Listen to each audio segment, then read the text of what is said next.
The abandoned alien child waited 7 days. What the human mechanic did next broke every rule. The discovery in Sector 9. The distress signal nobody heard. Marcus Webb wiped grease from his hands as another day ended at Station Kepler's repair bay. The massive orbital platform hummed with life around him. Ships came and went. Traders haggled in 17 languages. And somewhere in the lower sectors, people lived lives he would never see. He was packing his tools when the alert came through his personal scanner. A faint distress beacon. Old technology. The kind nobody used anymore because modern systems were better. Probably broken equipment, he muttered. But something made him check the coordinates anyway. Sector 9. The abandoned residential area that had been sealed off 3 years ago after a radiation leak. Nobody went there. Nobody was supposed to be there. Marcus looked at the readings again. The signal was weak but steady. Someone or something was down there. Breaking protocol. Station regulations were clear. Sealed sectors stayed sealed. Only authorized personnel with proper equipment could enter. Marcus was a mechanic, not security or medical staff. He should report it. Let the proper channels handle it. That was the safe choice. The smart choice. But Marcus had learned something during his 42 years. Sometimes the safe choice left people dead while paperwork got processed. He grabbed his emergency kit and headed for the service tunnels. The descent to Sector 9 took 20 minutes through maintenance shafts that most station residents didn't know existed. Marcus had worked on Kepler for 15 years. He knew every corridor, every shortcut, every forgotten space. The radiation seals were old but still functional. He checked his personal shield generator. The readings showed safe levels inside. Whatever had caused the leak was long gone or contained. He broke the seal and stepped through. What nobody expected to find. Sector 9 looked like a ghost town frozen in time. Apartments stood with doors still open. Personal belongings scattered where people had dropped them during evacuation. Emergency lights cast everything in dim red. Marcus followed his scanner toward the distress signal. Down 3 levels. Through a residential corridor. To apartment 914. The door was closed but unlocked. He opened it slowly. Hello? Is someone here?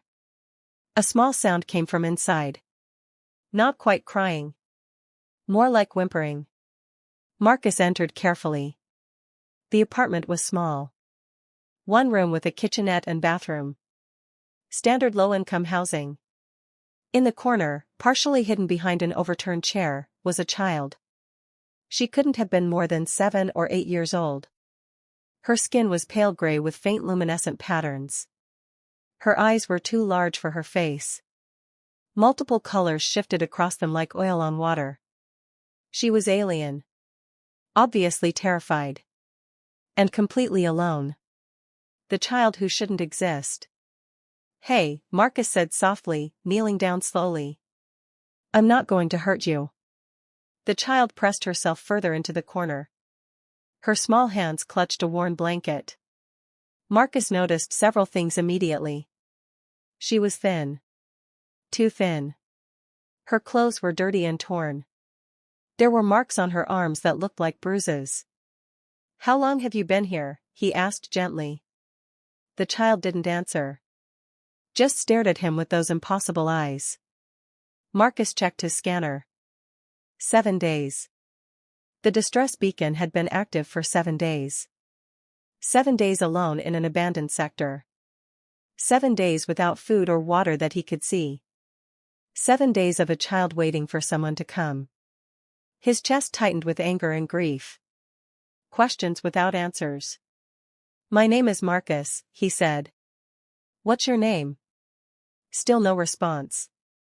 He looked around the apartment more carefully. There was evidence someone had been living here recently. Not 3 years ago during the evacuation. Recently. A makeshift bed in the corner. Empty food containers. A small collection of found objects that looked like toys. Someone had been hiding here. Someone had left this child behind. Are you hurt? Marcus asked. Can you understand me? The child finally spoke. Her voice was barely a whisper. Mama said wait. Mama comes back. Marcus felt something break inside his chest. When did Mama leave? Many sleeps ago. 7 days. This child had been waiting for 7 days because someone told her to wait. The decision that changed everything. Marcus knew the rules. Finding an unregistered alien child in a sealed sector required immediate reporting. Security would come. Questions would be asked. The child would enter the system. The system that had somehow allowed her to be abandoned here. The system that hadn't noticed when someone was living in a sealed sector. The system that left a 7-year-old alone for a week. He looked at the child's terrified face and made a choice that would change both their lives. I'm going to help you, he said. But we need to leave this place. Will you come with me? The child shook her head frantically. Mama said wait here. Mama comes back. I know, Marcus said gently. But Mama would want you to be safe and fed and somewhere warm. We can leave her a message telling her where you are. The logic seemed to reach her. She considered this carefully. Promise Mama finds me? Marcus hated himself for the lie. But sometimes kindness required dishonesty. I promise we'll make sure Mama knows where you are. The rescue nobody saw. The child let him approach. She was so light when he picked her up. Too light. Like she was made of paper instead of flesh. Marcus wrapped her in his jacket. She clutched her blanket and the distress beacon. What's your name? He asked as they moved through the corridors. Zara, she whispered. That's a beautiful name. Getting back through the maintenance tunnels was harder with a child. Marcus moved carefully. Zara didn't cry or complain. She just watched everything with those shifting eyes. When they reached the inhabited sectors, Marcus faced a problem. He couldn't just walk through the main areas with an alien child. Questions would be immediate. He took the long route. Service corridors and maintenance areas. The path workers used to move through the station unseen. His apartment was small. 1 bedroom and a living space. Standard bachelor housing for station employees. He set Zara down gently on his couch. She looked around with wonder at the normal apartment. Running water. Lights that weren't red emergency bulbs. Warmth. First steps toward trust. Are you hungry? Marcus asked. Zara nodded. He didn't know what her species could safely eat. But he tried simple things. Bread. Fruit. Protein bars. She ate slowly at first. Then faster. Like someone who hadn't seen real food in too long. Marcus watched her and felt rage building. Someone had abandoned this child. Someone had left her in a sealed sector to die slowly of starvation. When she finished eating, Zara looked at him with less fear. Thank you, she said quietly. You're welcome.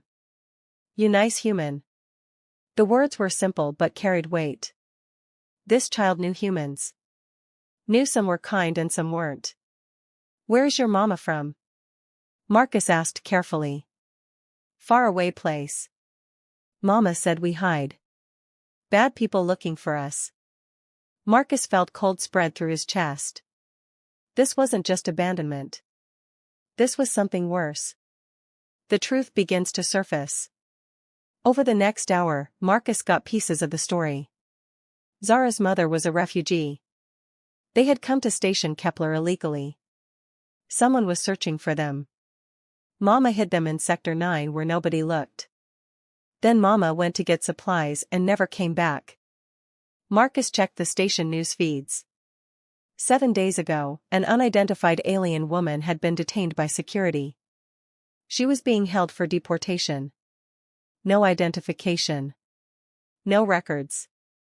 No way to prove who she was or where she came from. No mention of a child. The woman had probably hidden Zara before going out. Probably told her daughter to wait. To stay hidden. And then the system swallowed her up. And nobody asked if she had family. Nobody searched for a child. What comes next? Zara fell asleep on his couch, still clutching her blanket. Marcus sat in his small kitchen and faced an impossible choice. Option 1, report finding her. Let the system handle it. The legal approach that would probably end with Zara in detention or deported to a world she'd never known. Option 2, keep her hidden. Try to help her himself. Break multiple laws and risk everything. Option 3, try to find her mother and reunite them somehow. Marcus looked at the sleeping child. She looked so small and fragile. So completely vulnerable. He thought about his own daughter.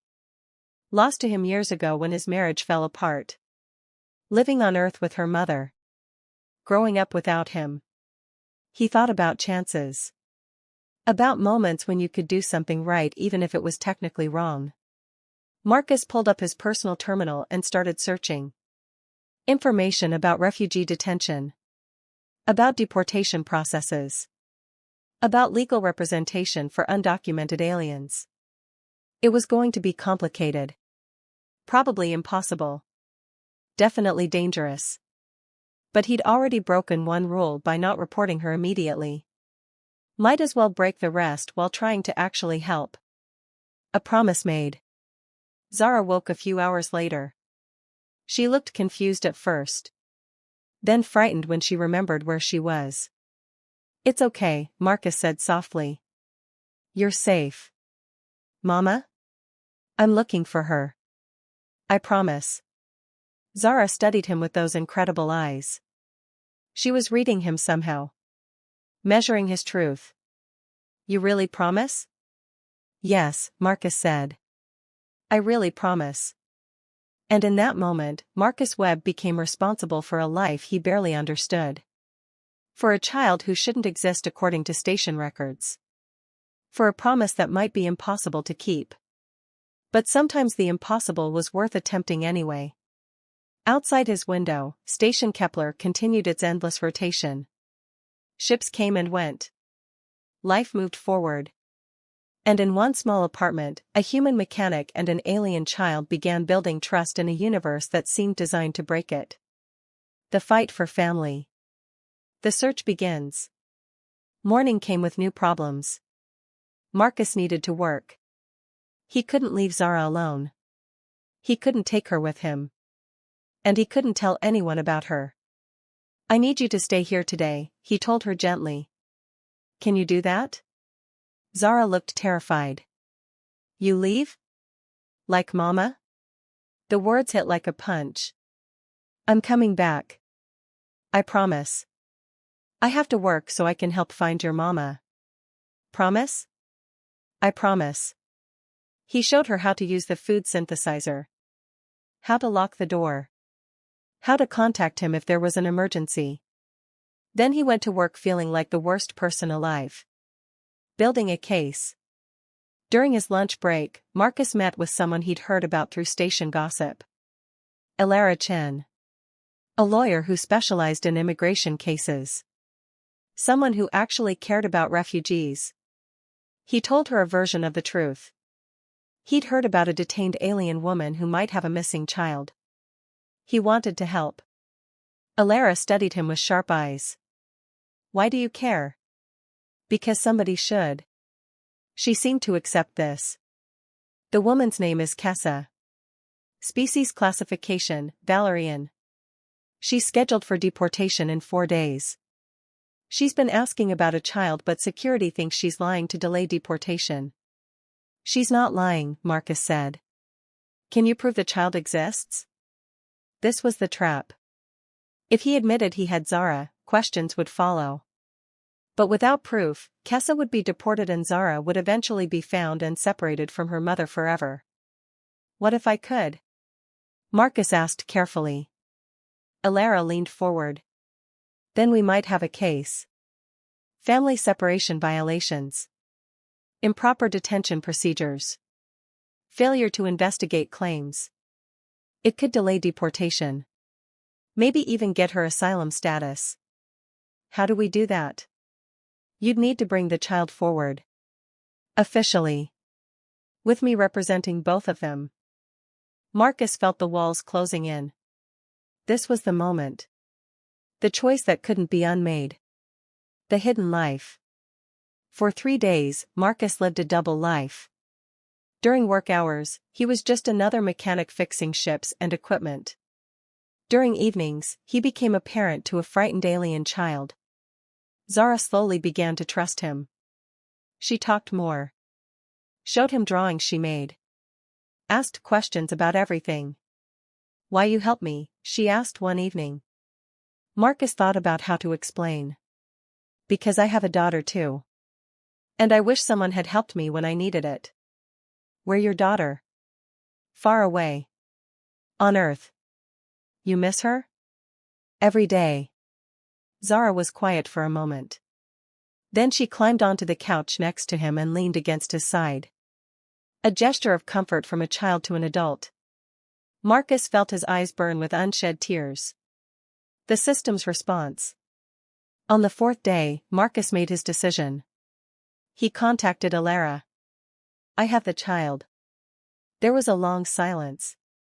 "You've had her this whole time?" "Yes." "That's kidnapping. Harboring an illegal alien. Obstruction of justice." "I know." Another pause. "Bring her to my office. Now. Before I change my mind about helping you." Marcus gathered Zara and explained they were going to see someone who would help find her mama. Alara's office was in the station's legal sector. Small but professional. She looked at Zara and something softened in her expression. "Hello, Zara. My name is Alara. I'm going to help you see your mama again." Zara looked at Marcus. He nodded. She turned back to Alara. "Promise?" "I promise to try very hard." It was honest. More honest than Marcus's promises. Zara seemed to appreciate this. Legal warfare. What followed was a bureaucratic nightmare. Security questioned Marcus for hours. Why had he taken the child? Why hadn't he reported finding her immediately? Did he understand the laws he'd broken? Marcus answered honestly. He'd found a terrified child. He'd kept her safe. He'd do it again. They wanted to charge him. But Alara was fierce. She filed emergency motions. Demanded immediate family reunification hearings. Brought in media attention. Suddenly the story wasn't about an illegal refugee and a law-breaking mechanic. It was about a mother and child separated by heartless bureaucracy. Public opinion shifted fast. The reunion nobody expected. 5 days after Marcus found Zara, they brought her to the detention center. Through reinforced glass, Zara saw her mother for the first time in 12 days. Both of them broke. Sobbing. Reaching for each other through barriers. Security initially refused contact. But Alara threatened lawsuits. Media exposure. Public outrage. They allowed a supervised meeting. Marcus watched through another window as Zara and Kessa held each other. The child's small body wrapped around her mother like she would never let go. Kessa looked at Marcus through the glass. Mouthed 2 words. "Thank you." He nodded. Unable to speak past the lump in his throat. The cost of kindness. The legal battle continued for weeks. Marcus was fined heavily. Lost his security clearance temporarily. Faced possible criminal charges. But public support was overwhelming. Donations poured in to cover his fines. Legal funds for Kessa's asylum case. Offers of help from across the station. Alara built a case around family rights and procedural failures. How had security detained a mother without checking for dependents? How had a child survived alone for 7 days without anyone noticing? The station administration wanted the story to go away. They offered deals. Kessa and Zara could stay. temporary asylum while their case was reviewed. Marcus's charges would be reduced to minor violations. Not perfect, but enough. Building something new. 3 months later, Kessa and Zara had a small apartment in the residential sector. Legal status. Protection from deportation. Kessa found work as a translator. Her species had linguistic abilities humans valued. She was good at it. Marcus visited often. Brought supplies. Helped with station bureaucracy. Became something like family. Zara called him Marcus' friend. She drew pictures of him with her and her mama. Stick figures holding hands. One evening, Kessa asked him something. Why you really help us? Truth. Marcus thought about his answer. I have a daughter on Earth. Her name is Sarah. I haven't seen her in 6 years. Her mother took her away and I couldn't fight it. This pain you? Every day. Kessa nodded slowly. So you saved child you could save. Because you couldn't save yours. It was brutally accurate. Painfully true. Maybe, Marcus admitted. This good reason, Kessa said. This make you good man. The connection that remained. Months turned into a year. Zara started school. Learned to read standard language. Made friends with other children. She still had nightmares sometimes. Still clutched her old blanket. Still asked if Marcus was coming back whenever he left. But slowly, she healed. They all healed. Marcus received a message one day from Earth. His ex-wife. Sarah wanted to talk to him. She was older now. 17. Old enough to make her own choices about contact. They video called. Awkward at first. Then easier. Sarah asked about his life. He told her about his work. About the station. About a little girl he'd helped who reminded him that being a father wasn't just biology. It was choice and care and showing up when it mattered. The legacy of one choice. 2 years after finding Zara in Sector 9, Marcus attended her school performance. She was in a play about station history. Playing one of the original founders. She saw him in the audience and waved enthusiastically. He waved back. Kessa sat beside him. She love you like family, she said quietly. I love her too. You good human, Marcus Webb. You see child needing help and you help. No thinking about rules or cost. Just help. This what good humans do. Marcus thought about that. About the choice he'd made in an abandoned sector. The choice to care more about a child's life than about regulations. I just did what anyone should do. But most anyone don't, Kessa said. Most anyone walk away. You didn't. This matter. After the performance, Zara ran to them. Threw her arms around Marcus's legs. You came. You saw me. I wouldn't miss it, he said, lifting her up despite her getting bigger. You stay for dinner? Mama making special food. I'd love to. They walked home together through the station's busy corridors. A refugee mother, her alien daughter, and a human mechanic who'd broken every rule to keep them together. Just 3 people who'd become family by choice rather than blood. And somewhere in the universe, that mattered more than all the regulations and rules and proper procedures combined. Because sometimes humanity isn't about following laws. It's about recognizing when laws fail people. And choosing to be human anyway.